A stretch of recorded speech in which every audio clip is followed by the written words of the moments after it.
நமஸ்காரம். ஸ்ரீ ஆண்டாள் ரங்கமன்னார் திருவடிகளே சரணம். இன்னைக்கு 6ஆம் நாள் பாசுரம்.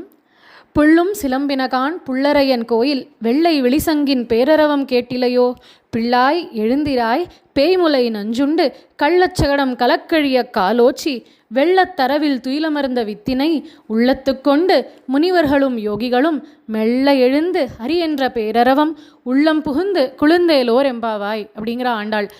இந்த 6ஆம் நாள் பாசுரத்தில் தொடங்கி 15ஆம் நாள் பாசுரம் வரைக்கும் ஆண்டாள் தன்னோட 10 தோழிகளை எழுப்ப போகிறா.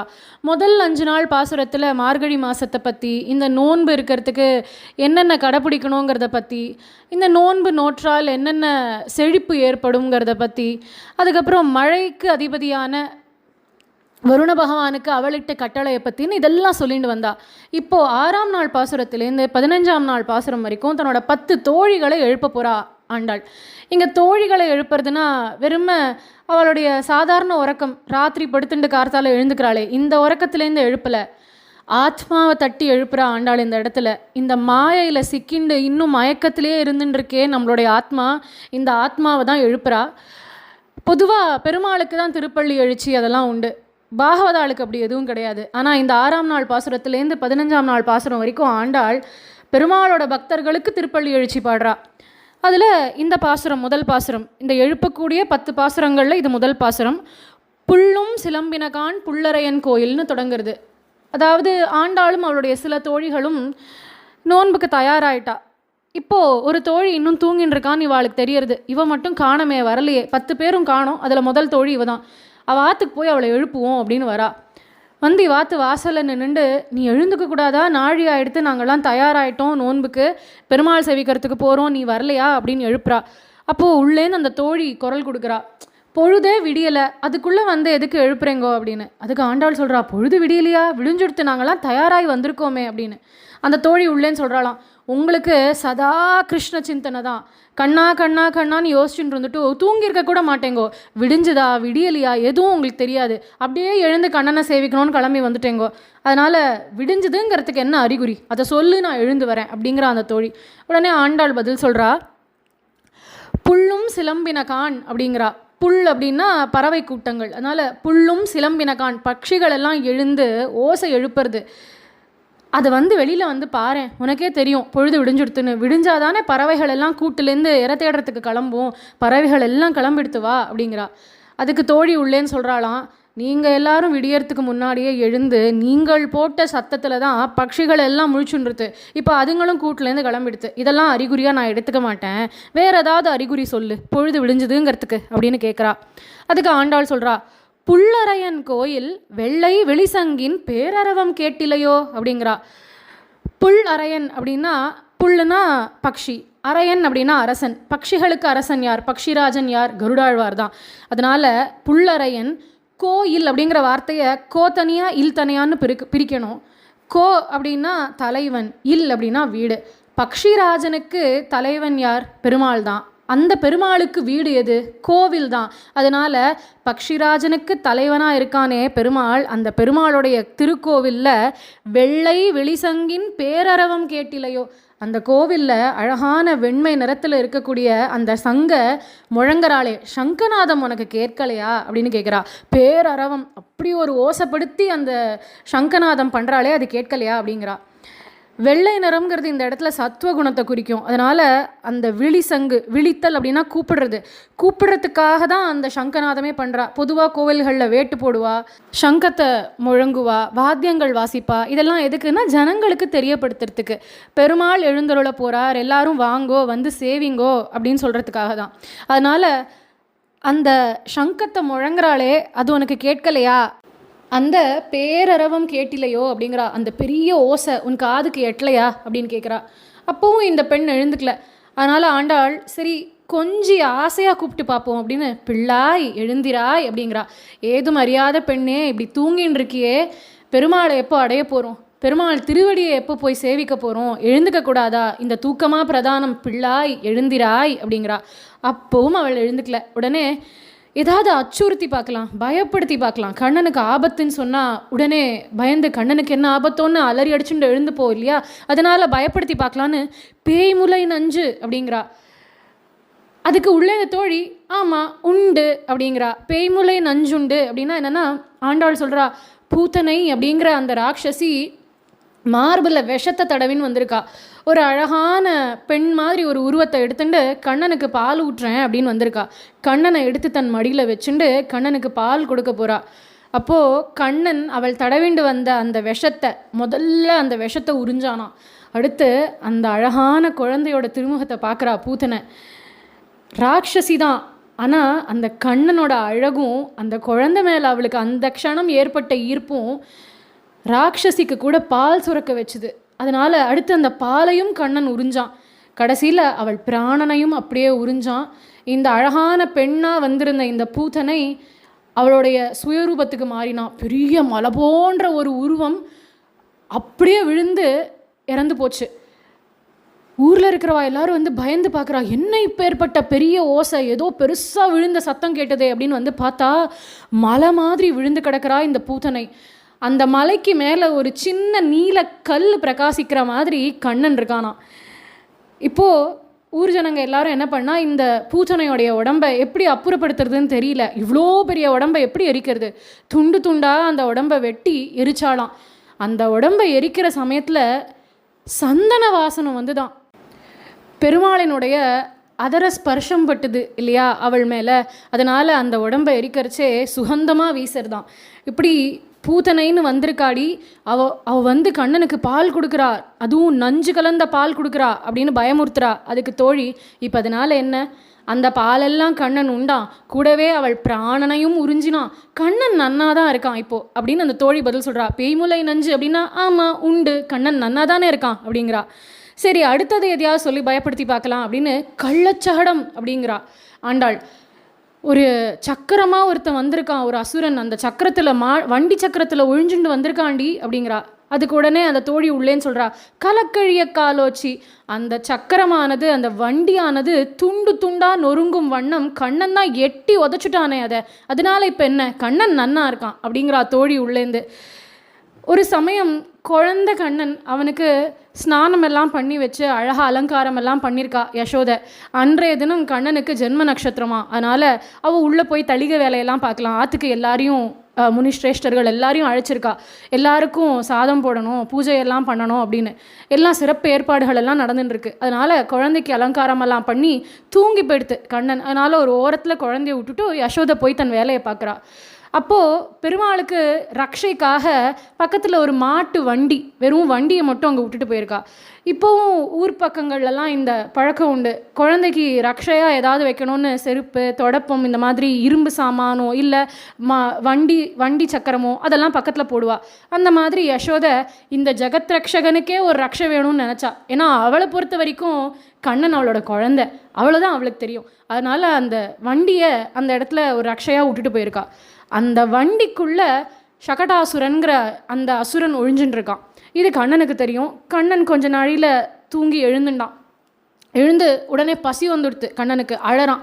உள்ளே எங்கேயோ தளிகை பண்ணிட்டு இருக்கா யசோதா. அவளுக்கு கண்ணனுடைய இந்த அழுக்குறல் கேட்கலை, அதனால் அவளால் வர முடியல. கண்ணன் பார்த்தா அம்மா காதில் கேட்குற மாதிரி அழணும்னு கை காலை உதச்சுண்டு குழந்தைகளை அழும் பாருங்கோ, அட்டம் பிடிச்சிண்டு அந்த மாதிரி அழறான். கையும் காலையும் உதைக்கிறான். அப்படி உதச்சு ஒரு அடி அந்த சக்கரத்து மேலே எட்டி விட்டான். அப்படி பறந்து போச்சான் அந்த மாட்டு வண்டி. மேலே பறந்து சுக்கு நூறாக உடஞ்சி தூளாகி பூமியில் வந்து விழுந்தது. இப்படி கள்ளச்சகடம் அப்படின்னு ஆண்டாள் சொல்ல தோழி உள்ளேன்னு சொல்கிறா. கலக்கழிய காலோச்சி, அதன் உருவம் சிதையும் வண்ணம் அவன் தான் எட்டி உதச்சுட்டானே, அவன் நன்னா தான் இருக்கான், கண்ணனுக்கு ஒன்றும் ஆபத்தில்லை அப்படிங்கிறா. சரி, இதுக்கெல்லாம் எழுந்துக்கல, மேலே சொல்லுவோம் அப்படின்னு வெள்ளத்தரவில் துயிலமர்ந்த வித்தினை உள்ளத்து கொண்டு முனிவர்களும் யோகிகளும் அப்படிங்கிறா. அந்த வெள்ளத்தரவு அப்படின்னா பார்க்கடல் தான் வெள்ளம்னா இந்த இடத்துல. அரவு அப்படின்னா ஆதிசேஷனை சொல்கிறா. துயிலமர்ந்த வித்தினை, அந்த ஆதிசேஷன் மேலே சயனத்தில் இருக்கானே அந்த வித்து, எல்லாத்துக்கும் மூலம் யாரோ, எல்லாத்துக்கும் ஆதி மூலம் யாரோ அவன். அந்த வித்தினை தன் மனசில் கொண்ட இந்த முனிவர்களும் யோகிகளும், அப்படின்னா என்ன அர்த்தம் அப்படின்னா, பொதுவாக ராத்திரி படுத்துக்கிறதுக்கு முன்னாடி பார்க்கடலில் க்ஷீராப்தியில் சயனத்தில் இருக்காரே பெருமாள், அந்த பெருமாளை ஒரு நிமிஷம் மனசில் தியானம் பண்ணிவிட்டு மாதவா மாதவான்னு சொல்லிட்டு ராத்திரி படுத்துக்கணுமா.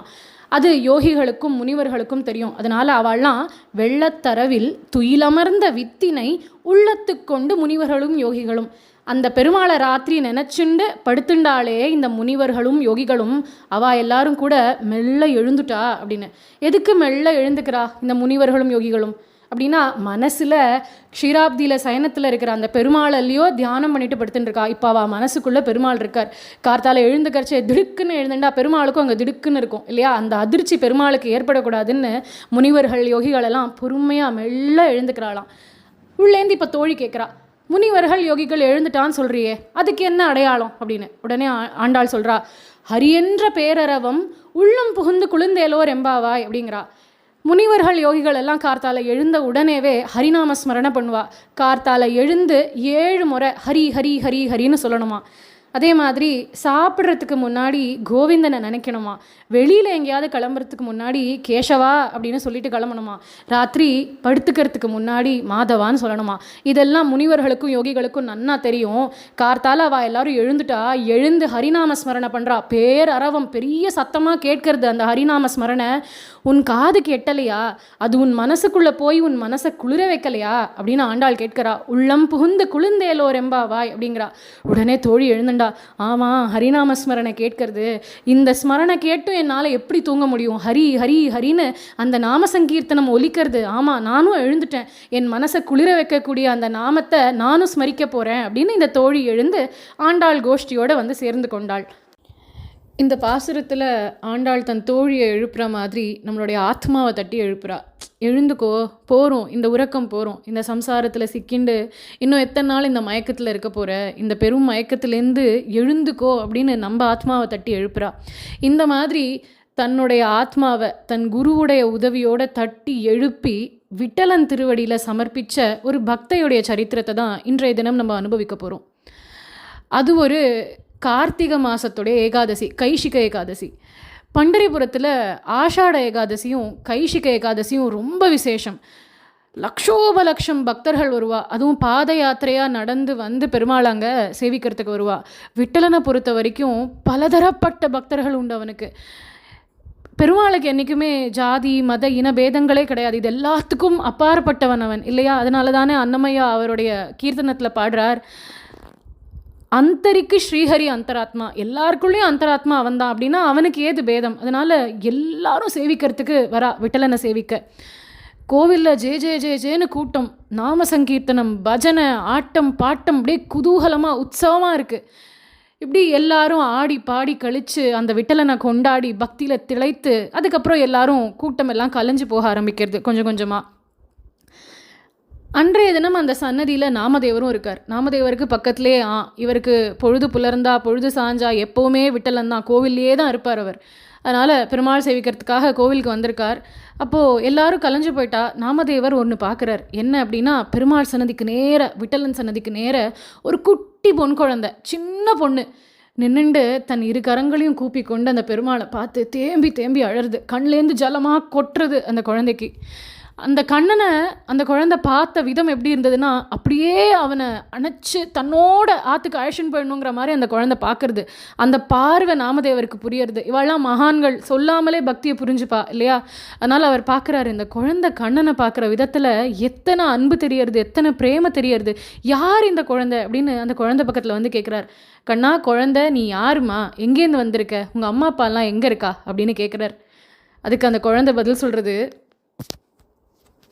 ஊரிலேன் காணி இல்லை, உறவு மற்றொருவர் இல்லை, பாரில் நின் பாத மூலம் பற்றிலேன் பரமமூர்த்தி, காரொளி வண்ணனேயல் கண்ணனே கதறுகின்றேன், காரொளி வண்ணனேயல் கண்ணனே கதறுகின்றேன்.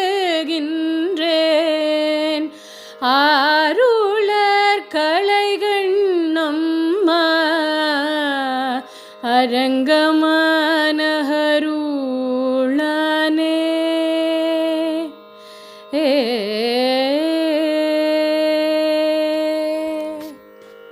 இது நம்ம தொண்டரடிப்பொடி ஆழ்வாருடைய அழகான பாசுரம். ஊர் இல்லை, எனக்கு நிலம் இல்லை, உறவுன்னு சொல்லிக்க யாருமே இல்லை, ரங்கா உன் திருவடி தவிர எனக்கு வேறு எந்த சம்பந்தமும் இல்லை, அது ஒன்று தான் எனக்கு கதி, அதுவே அடைக்கலம்னு நான் வந்திருக்கேன் அப்படின்னு ஆழ்வார் உருகி உருகி பாடுறார். கண்ணனே கதறுகின்றேன் அப்படிங்கிறார், அழறார் ஆழ்வார். அதே மாதிரி தான் இந்த சின்ன பொண்ணு இவளும் அழறா, சொல்கிறா, சுவாமி அடியேனுடைய பெயர் ஜனா, எனக்கு ஊர் இல்லை, அம்மா அப்பா இல்லை, யாரும் இல்லை, நான் ஒரு அநாதை, என்னோடய அம்மா அப்பாலாம் போயிட்டா, எனக்கு அம்மாவா அப்பாவா சகாவா பந்துவா எல்லாம் இருக்கிறது இந்த விட்டலன்தான், அதனால் எனக்கு அவனை விட்டு பிரிய மனசே இல்லை, அதனால தான் இங்கேயே நின்றுருக்கேன் சுவாமி அப்படின்னு அந்த குழந்தை சொல்கிறது. சின்ன பொண்ணு.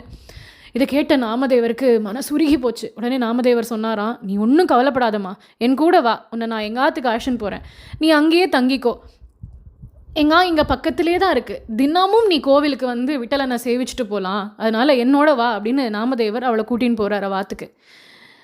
நாமதேவர் ஆற்றுல நாமதேவரோட அம்மா இருக்கா, அவளது பெயர் குணாயி. இந்த குணாயிக்கு ஒரே கோபம் இந்த ஜனாவை கூட்டின்னு வந்தது. ஏன்னா நாமதேவருக்கு ஏற்கனவே குடும்பம் ரொம்ப பெருசு, அம்மா இருக்கா, அப்பா இருக்கார், மனைவி இருக்கா, 4 பிள்ளைகள் நாமதேவருக்கு. ஏற்கனவே இவ்வளோ பெரிய குடும்பம், இவரும் ஏழ்மை நிலையில தான் இருக்கார். இந்த பக்தர்கள் எல்லாருமே பார்த்தீங்கன்னா முக்கால்வாசி பேர் ரொம்ப ஏழ்மையான சூழலில் தான் வாழ்ந்துட்டுருப்பா.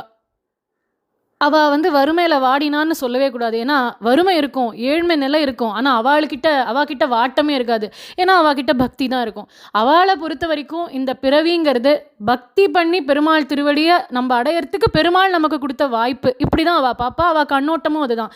அதனால் இந்த பணப்பிரச்சனையோ இல்லை மற்றைய ஏனைய பிற சம்சார பிரச்சனைகளோ அவளுக்கு பிரச்சனையாகவே தெரியாது. அதனால் நாமதேவரும் அப்படி தான் வாழ்ந்துட்டுருக்கார். அவருக்கு இந்த கஷ்டம் எதுவுமே கஷ்டமாகவே இல்லை.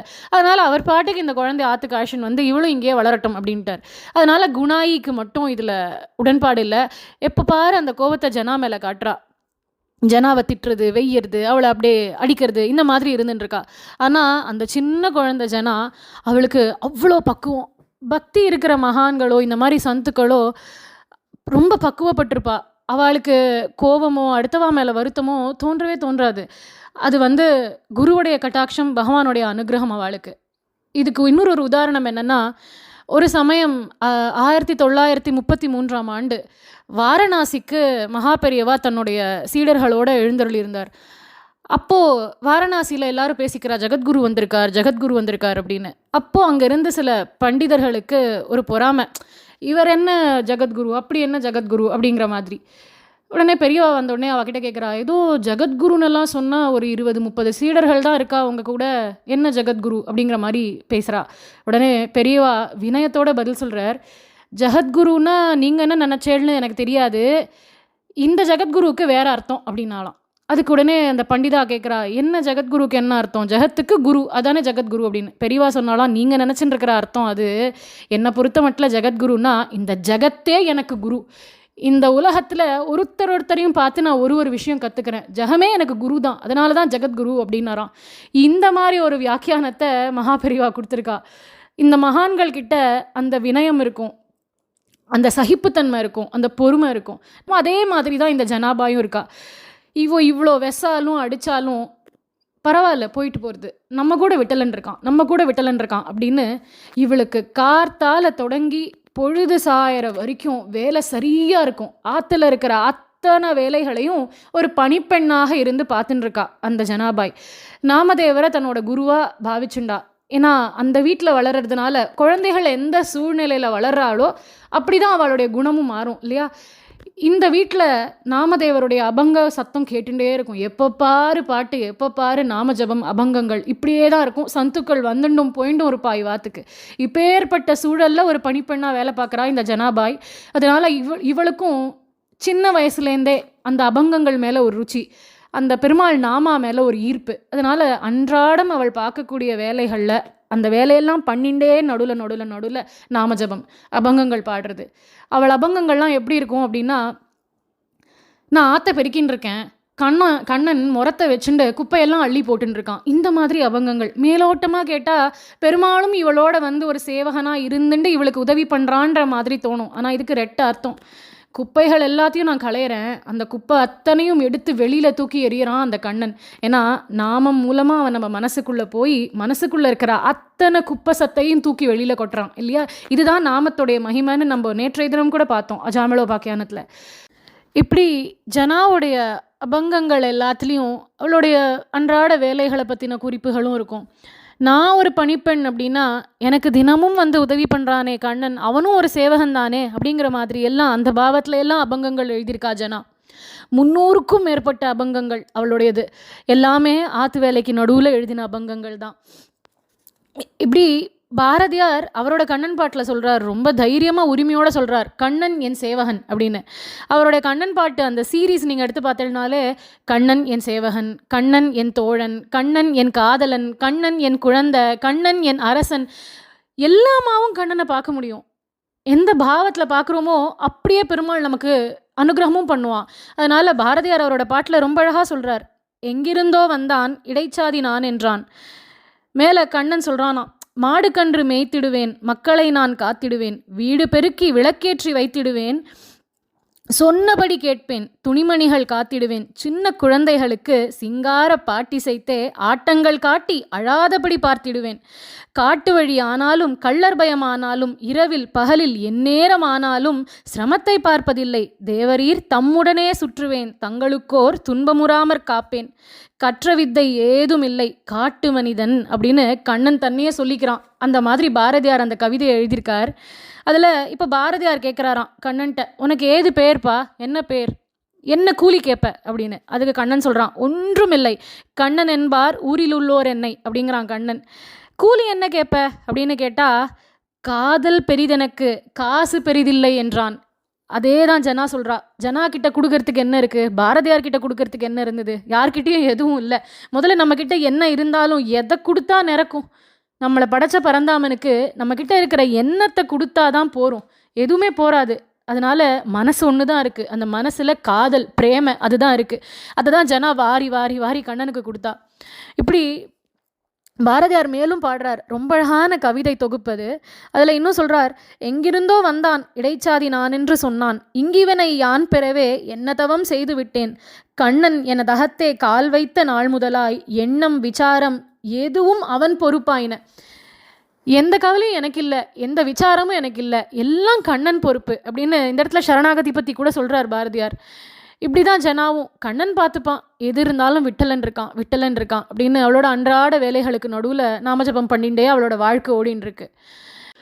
ஒரு நாள் ஒரு இரவு பொழுது நாமதேவர் அவாத்துள்ள ஒரு இடத்துல அமர்ந்தபடி நாமஜபம் பண்ணிண்டு அபங்கங்கள் பாடிண்டு அவர் ஒரு இடத்துல உட்காந்துட்டுருக்கார். இன்னொரு பக்கம் ஜனா அவளோட அன்றாட வேலைகளெல்லாம் பார்த்துட்டு இருக்கா.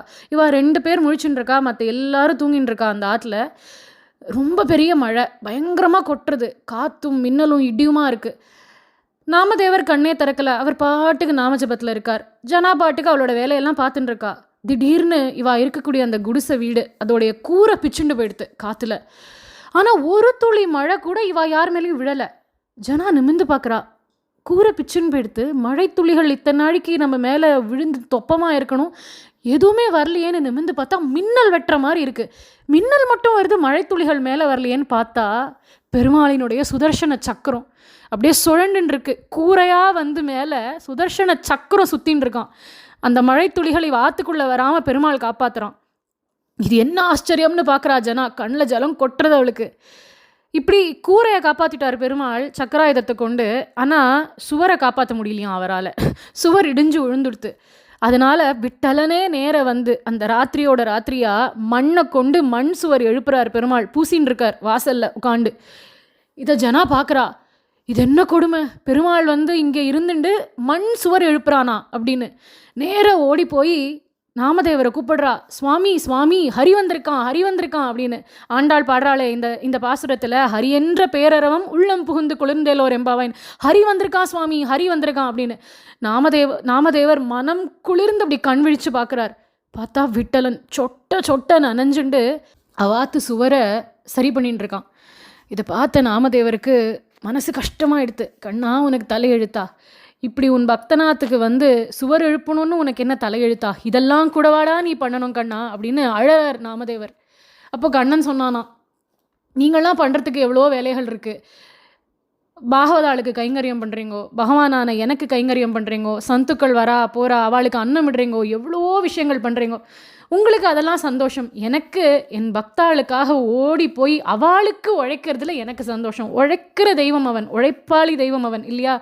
சாரதியம் பண்ணுறதுக்கு யோசிச்சானா, செருப்பு தைக்கிறதுக்கு யோசிச்சானா, இந்த மாதிரி அதுக்காக தான் வந்திருக்கேன் அப்படிங்கிறான் கண்ணன். ஏன்னா தன் சங்கல்ப சக்தியாலேயே சிருஷ்டியை உண்டு பண்ணக்கூடிய பெருமாளுக்கு ஒரு கூரையை அவனால் காப்பாற்ற முடியாதா? அது பிச்சுண்டு போகாமலே அவனால் அதை காத்திருக்க முடியும். சுவர் இடியாமலே அவனால் பார்த்துட்டு இருந்திருக்க முடியும். இது எதுவுமே வேண்டாம். அந்த மழையே இப்போ பெய்யக்கூடாதுன்னு நினச்சிருந்தா மழையே பேஞ்சிருக்காது. இது அத்தனையும் நடக்கிறதுக்கு அனுமதிச்சுட்டு தானே வந்து சுதர்சன சக்கரத்தை கொண்டு கூரையை ஏன் அமைக்கணும்? இடிஞ்சு போன அந்த சுவரை தானே ஏன் சரி பண்ணணும்? இதெல்லாம் எதுக்குன்னா பெருமாள் நமக்கு காட்டணும்னு நினைக்கிறான். நான் இப்படி ஓடி வந்து உதவுற தெய்வம், நீங்கள் கூப்பிட்டீங்கன்னா நான் வருவேன். ஒருவேளை பெருமாள் மட்டும் கோவில்லையே இருந்துட்டு நாமதேவர் ஆத்து கூரை நல்லபடியாக அப்படியே இருக்கணும், செவுறு இடியாமல் இருக்கணும் அப்படின்னு அங்கேருந்தே அனுகிரகம் பண்ணியிருந்தான்னா இன்றைக்கி நம்மளுக்கெலாம் தெரிஞ்சிருக்குமா இந்த விஷயம்? பெருமாள் தான் அன்றைக்கி ஓடி வந்தான்னு நமக்கு தெரிஞ்சிருக்குமா? தெரியாது இல்லையா? இதெல்லாம் நமக்கு தெரியப்படுத்துகிறான். நான் கட்டாயம் வருவேன், நீங்கள் கூப்பிட்டாலும் கூப்பிடலனாலும் என் பக்தர்களுக்காக நான் ஓடி வருவேன் அப்படின்னு காட்டுறான் கண்ணன். நாமதேவர் அழறார், கண்ணா ஈரம் சொட்ட சொட்ட இப்படி நிற்கிறியேடா, ஏதாவது ஆட போகிறது உள்ளவா அப்படின்னு. இந்த இடத்துல எல்லாத்தையும் மறந்துட்டார் நாமதேவர். அகிலாண்ட கோட்டி பிரம்மாண்ட நாயகன், சர்வலோகேஸ்வரன், ஜெகத் ரக்ஷகன், அவனை நாமதேவர் ரட்சிக்கிறார். உனக்கு ஏதாவது ஆயிட போகிறதுடா, ஜலதோஷம் பிடிச்சிக்க போகிறதுடா, உள்ளவா அப்படின்னு. அந்த இடத்துல ஒரு மாத்ருபாவம் வந்துடுறது, அந்த மாத்ரு வாத்சல்யம் வந்துடுறது. தன் குழந்தான்னு பார்க்குறாரு கண்ணனை. உள்ளவா கண்ணா உள்ளவா அப்படின்னு. உள்ள கண்ணன் வந்த உடனே நாமதேவர் சொல்கிறார், ஜனா அப்படின்னு கூப்பிடுறார். உடனே குறிப்பறிந்து ஜனா என்ன பண்ணுறா, ஓடி போய் அவள் உபயோகப்படுத்தின ஒரு வஸ்திரம் இருக்குது, ஓட்ட கிழிஞ்ச வஸ்திரம், அதை கொண்டு வந்து கொடுக்குறா. கண்ணன் அதை கொண்டு தன் தலையை தொடச்சிக்கிறான். அதுக்கப்புறம் நாமதேவர் சொல்கிறார், இப்படி உன்னோட பீத்தாம்பரமெல்லாம் ஈரமாக எடுத்தேடா, இந்த ஈரத்தோடு இருக்காத அப்படின்னு. உடனே ஜனா என்ன பண்ணுறா, அவளுடைய புடவை, கந்தல் புடவை, அந்த புடவையை கொண்டு வந்து கண்ணன்ட்ட கொடுக்குறா. இவனுடைய பீத்தாம்பரத்தை கழட்டி போட்டுட்டு அந்த கந்தல் புடவையை எடுத்து கச்சமாக கட்டின்ட்டான் கண்ணன். அவள் உபயோகப்படுத்தின வஸ்திரத்தை பெருமாள் உடுத்தினான் அப்படின்னா நாமஜபம் பண்ணி பண்ணி பண்ணி பண்ணி அந்த வஸ்திரம் எவ்வளவு பவித்திரமானதாக இருந்திருந்தா பெருமாள் திருமேனியை ஸ்பர்ஷிக்கக்கூடிய பாக்கியம் அந்த வஸ்திரத்துக்கு கிடச்சிருக்கும், ஜனாபாயோடைய வஸ்திரத்துக்கு இல்லையா? இப்படி பெருமாள் அவளுடைய கிழிஞ்ச புடவை அதை உடுத்தினான். இப்போ நாமதேவர் கேட்குறாரு, கண்ணா மழையிலெல்லாம் ஈரமாக நனைஞ்சிருக்க, இவ்வளோ வேலையெல்லாம் பண்ணியிருக்க, உனக்கு பசியாக இருக்குமேடா, சாப்பிட்றியா அப்படின்னு. ஓ சாப்பிட்றனே அப்படின்னு தலையாட்டுறான் பாண்டுரங்கன். உடனே ஜனா என்ன பண்ணா, தளிகைக்கு என்னென்னலாம் தேவையோ அத்தனையும் தயார் பண்ணலான்னு ஓடுறா. கூடவே ஒரு கயத்து கட்டில், அந்த பழைய கட்டிலாம், அந்த கயத்து கட்டில விரிச்சுட்டு அது மேலே இருக்கிற கோணிப்பை சாக்கு என்னென்ன கிடைக்கிறதோ அதெல்லாம் போட்டு மெத்த மாதிரி ஒன்றுத்த அமைச்சுட்டு, கண்ணா கொஞ்ச நேரம் சிரமப்பரிகாரம் பண்ணிக்கோயிங்க அப்படின்னு சொல்கிறா ஜனா. அந்த கயத்துக்கட்டில் பெருமாள் சயனிச்சுண்டான். எந்த பெருமாள் இவன்? ஆண்டாள் இந்த திருப்பாவேல பாடுறாளே, வெள்ளத்தரவில் துயிலமர்ந்த வித்தினை, அந்த அரவு படுக்கையில் சயனிக்கக்கூடிய பெருமாள் இந்த கயத்துக்கட்டில் படுத்துன்னு இருக்கான். அதுவும் இல்லாமல் ஜனாட்ட சொல்கிறானா, ஜனா பாம்பு படுக்கை எப்படி மெத்து மெத்துன்னு இருக்குமோ அந்த மாதிரி மெத்து மெத்துன்னு இருக்கு நீ போட்ட இந்த படுக்கை அப்படின்னு அந்த படுக்கையில் படுத்துன்னு இருக்கான் பெருமாள். ஜனா கிடுகிடுன்னு போய் ரொட்டியை பண்ணி ஒரு சாதத்தை வடித்து ஏதோ ஒரு தொட்டுக்கையை பண்ணி எல்லாரையும் அமர்த்தி தட்டை போட்டு எல்லாருக்கும் சாதம் சாய்க்கிறா, ரொட்டி எல்லாருக்கும் கொடுக்குறா. இவாளோட சேர்ந்து விட்டலனும் அன்னைக்கு சாப்பிட்றான். என்ன பாக்கியம் அந்த குடும்பத்துக்கு இல்லை? தங்களோட ஒருத்தனா அந்த பெருமாளும் அமர்ந்து அவளோட சாப்பிட்டான் அப்படின்னா என்ன ஒரு ஆனந்தத்தில் இருந்திருப்பாவா. ஆனால் ஜனாக்கு மட்டும் ஒரு சின்ன குறையாம். எல்லாருக்கும் அவள் சாதம் சாய்க்கிறா, எல்லாரும் சேர்ந்து சாப்பிட்றா விட்டலனோட, தான் மட்டும் அதில் இல்லை.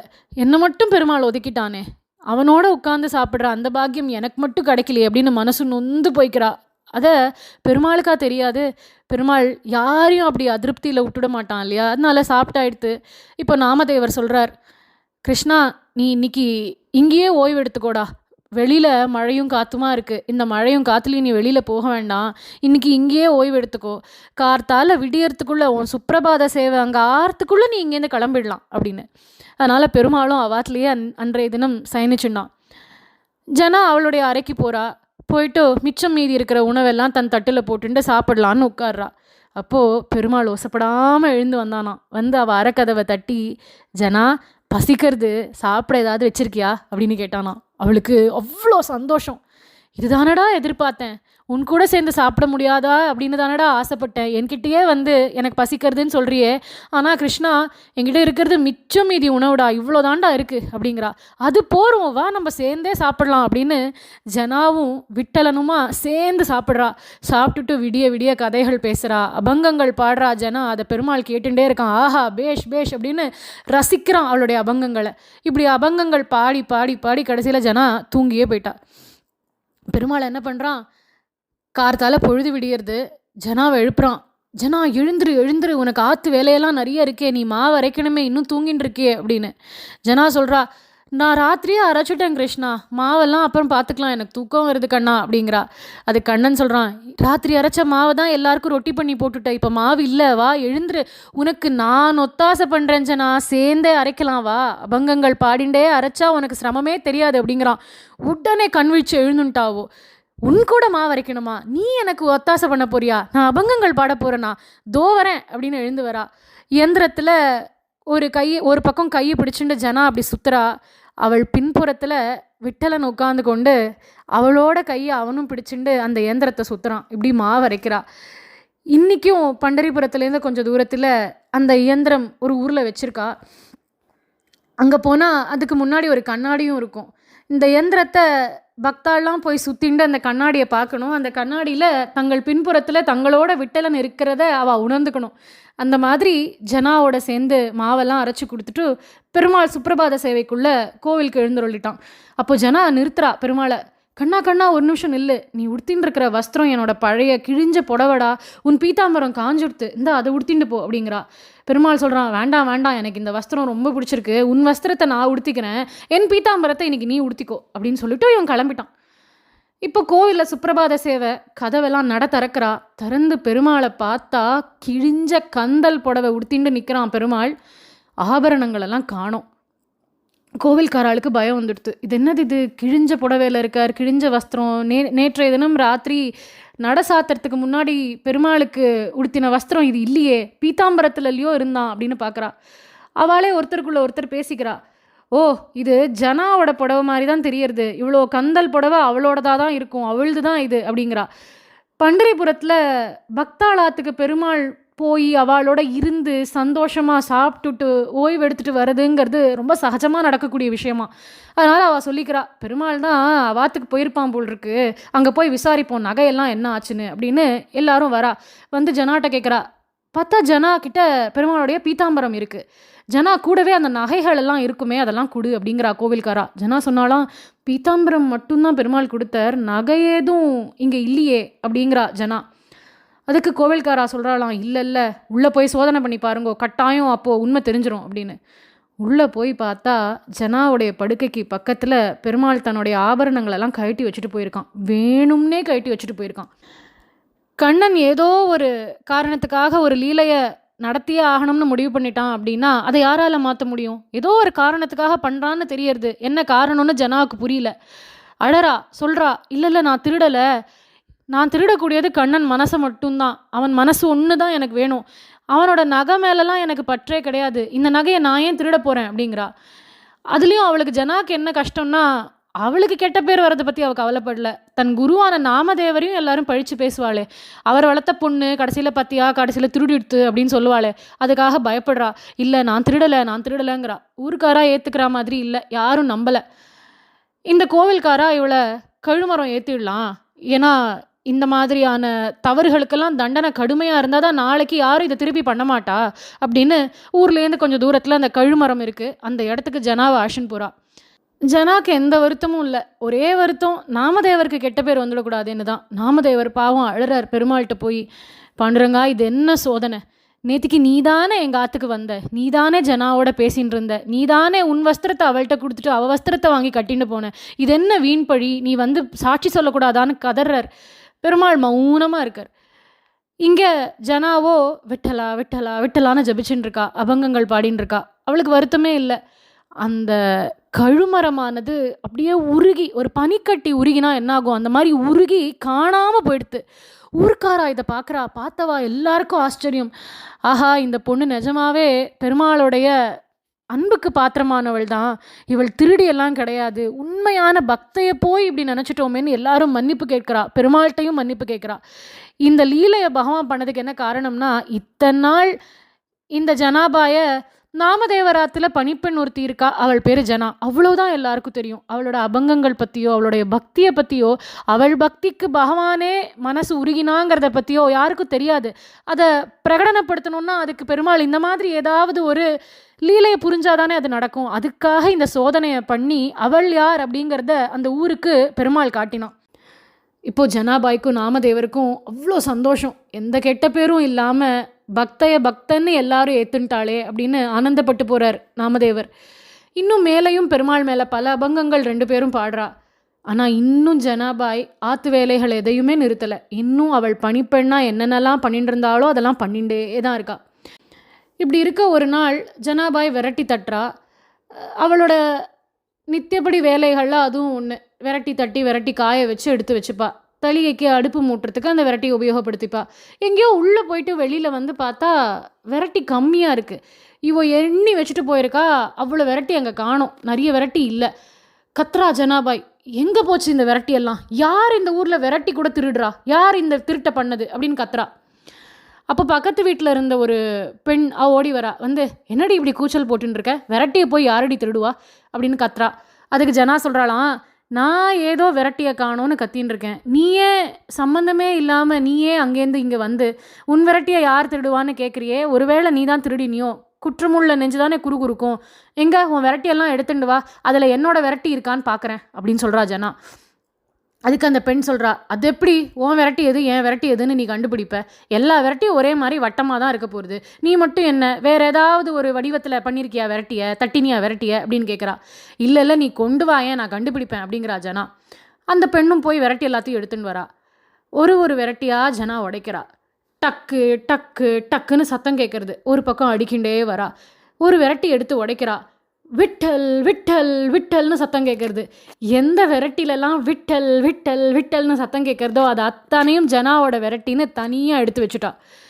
சொல்கிறா ஜனா, நான் விரட்டி தட்டுறச்சே கூட விட்டல் நாமா சொல்லிகிட்டே தான் தட்டுவேன், அதனால தான் உடச்சி பார்க்குறச்சே விட்டல் விட்டல் விட்டல்னு அந்த விரட்டிலையும் அந்த சத்தம் வருது, அதனால இதெல்லாம் ஏன் விரட்டி அப்படின்னு எடுத்து வச்சாலாம். இப்படி பெருமாள் நாமாவை சொல்கிறதுக்கு எந்த நியமமுமே இல்லை அப்படிங்கிறதுக்கு இந்த பக்தாளோட சரித்திரம் எல்லாம் ஒரு உதாரணம். இப்போது ஆண்டாள் பாசுரத்துலேயும் அவள் நாம சங்கீர்த்தனம் பற்றி தான் சொல்கிறா. ஹரி என்ற பேரறவம் உள்ளம் புகுந்து குழந்தையலோ ரெம்பாவாய் அப்படிங்கிறா. நாம ஜபம் பண்ணுங்கோ அப்படின்னு தான் மாற்றி மாற்றி ஆழ்வார்களும் ஆண்டாளும் இந்த மாதிரி மகான்களும் சந்துக்களும் நம்மளுக்கு சொல்லிகிட்டே வரா. இப்படி விரட்டியில் கூட விட்டல் விட்டல்னு ஒலிக்க வச்ச பெருமை ஜனாபாய சேரும். ஒரு நாள் பண்டரிபுரம் கோவிலுக்கு ஞானேஸ்வரர் அப்படிங்கிற அந்த பக்தர் வரார் பெருமாள் சேவிக்கிறதுக்கு. பெருமாள் மேல் அவருக்கு அளவு கடந்த பக்தி உரிமை எல்லாம் உண்டு. ஞானேஸ்வரர் சேவிக்க வரார் பெருமாளை. பாண்டுரங்கன் கையில் ஒரு ஓலைச்சுவடியை வச்சுண்டு எழுத்தாணியை பிடிச்சுண்டு ஏதோ எழுதின்னு இருக்கான். ஞானேஸ்வரர் வரதை பார்த்தோன்னே ஒழிச்சுட்டான். ஞானேஸ்வரர் கேட்குறாரு, என்ன மறைக்கிற கண்ணா? என்னமோ எழுதின்னு இருந்த, எதையோ மறைக்கிற, என்ன மறைக்கிற சொல்லு அப்படின்னு கேட்குறாரு. கண்ணன் சொல்கிறான், அதெல்லாம் ஒன்றும் இல்லையே அப்படின்னு. என்கிட்ட என்னத்துக்கு மறைக்கிற? உனக்கும் எனக்கும் நடுவில் என்ன ஒளிவு மறைவு? காமி அப்படின்னு கேட்குறாரு. அந்த அளவுக்கு உரிமை பக்தனுக்கு தன் பகவான்கிட்ட. அதுக்கு பெருமாள் சொன்னானா, அதுவா, அது ஒன்றும் இல்லை, என் பக்த ஜனாபா இருக்காளே அவளோட அபங்கங்கள் எல்லாம் எழுதி வச்சுட்டுருக்கேன் அப்படின்னானா. அவள் அபங்கங்களை நீ ஏன் கண்ணா எழுதுற அப்படின்னு ஞானேஸ்வரர் கேட்குறார். அதுக்கு பெருமாள் பதில் சொன்னானா, உங்களுக்கெல்லாம் சிஷ்யர்கள் இருக்கா, உங்கள் அபங்கங்கள் எல்லாம் அவள் எழுதி கொடுக்குறா, இல்லை நீங்களே கூட எழுதிப்பீங்கோ. ஆனால் என் ஜனாக்கு யார் இருக்கா? அவளுக்கு ஆற்று வேலையே சரியாக இருக்குது. அவள் பாடுற அபங்கங்கள் எல்லாம் அவ்வளோ அழகழகாக முத்து முத்தாக இருக்கும். அதை எழுதுறதுக்கு யாருமே இல்லை, அவளுக்கும் நேரம் இல்லை. அதனால் அவள் அபங்கங்கள் எல்லாம் காணாமல் போயிடக்கூடாது காலத்தோட காலமாக. அதனால் நான் எழுதி வைக்கிறேன், அப்போ தானே இன்னும் வர தலைமுறைகளுக்கெல்லாம் இந்த ஜனாவோட அபங்கங்கள் கிடைக்கும் அப்படின்னு பெருமாள் பதில் சொல்கிறான். அவளுக்காக அபங்கங்கள் எல்லாம் அவனே கைப்பட எழுதியிருக்கான். ஜனாபாயினுடைய அபங்கங்கள் மட்டும் பெருமாளே எழுதின அபங்கங்கள் அப்படின்னா அந்த அபங்கங்களுடைய சிறப்பை நம்ம என்னன்னு சொல்கிறது. இப்போ ஞானேஸ்வரர் சொல்கிறார், வா கிருஷ்ணா அவாத்துக்கு போகலாம் அப்படின்னு.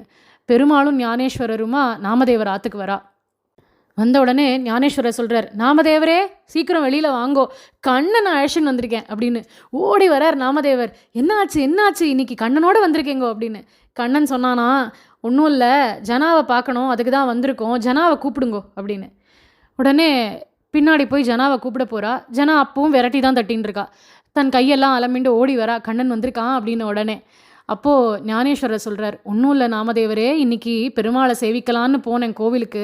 பார்த்தா தன் கையில் ஓலைச்சுவடியை வச்சுண்டு எழுத்தாணியை வச்சுண்டு ஏதோ எழுதின்னு இருந்தான். என்னை பார்த்த உடனே மறைச்சுன்ட்டான். என்னதுன்னு நான் தோண்டி தோண்டி கேட்கவே என்கிட்ட சொன்னான், இதெல்லாம் ஜனாவுடைய அபங்கங்கள்னு அப்படின்னு.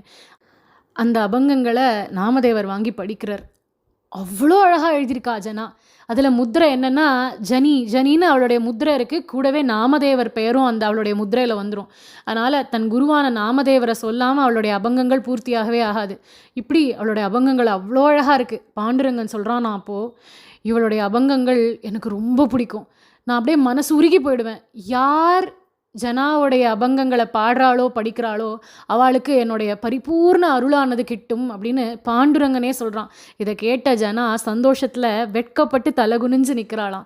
இப்படி ஜனாபாய் தன்னுடைய அன்றாட வேலைகளை பார்த்துட்டு பெருமாளுடைய நாம சங்கீர்த்தனத்தையும் பண்ணிண்டு அபங்கங்களையும் எழுதிண்டு கடைசியில் பெருமாள் திருவடியும் அடைஞ்சா.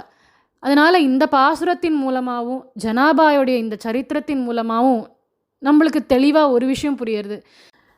நம்ம அன்றாட வாழ்க்கையில் நமக்கு எத்தனை வேலை இருந்தாலும் சரி, தினமும் கோவில் போக முடியல, இல்லை வாரத்துக்கு ஒரு நாள் கோவில் போகிறதுக்கு கூட கஷ்டமாக இருக்குது, பல பேருக்கு ஆஃபீஸ் வேலை இருக்குது, ஆஃபீஸ்லேருந்து ஆற்றுக்கு வரத்துக்கே நாழி ஆகிடுறது அப்படின்னா இதுக்கெல்லாம் கவலையே பட வேண்டான்னு தான் இந்த மாதிரி சரித்திரங்களும் பாசுரங்களும் நம்மளுக்கு சொல்கிறது.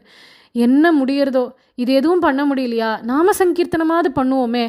ஏன்னா பகவான் நாமாக்கு நியமம்னு எதுவுமே கிடையாது. குளிக்கணும், சுத்தபத்தமாக இருக்கணும், மடிப்படவை உடுத்திண்டு வந்து தான் சொல்லணும், அதெல்லாம் பூஜைக்கும் பெருமாளுடைய அனுஷ்டானத்துக்கும் மட்டும்தான்.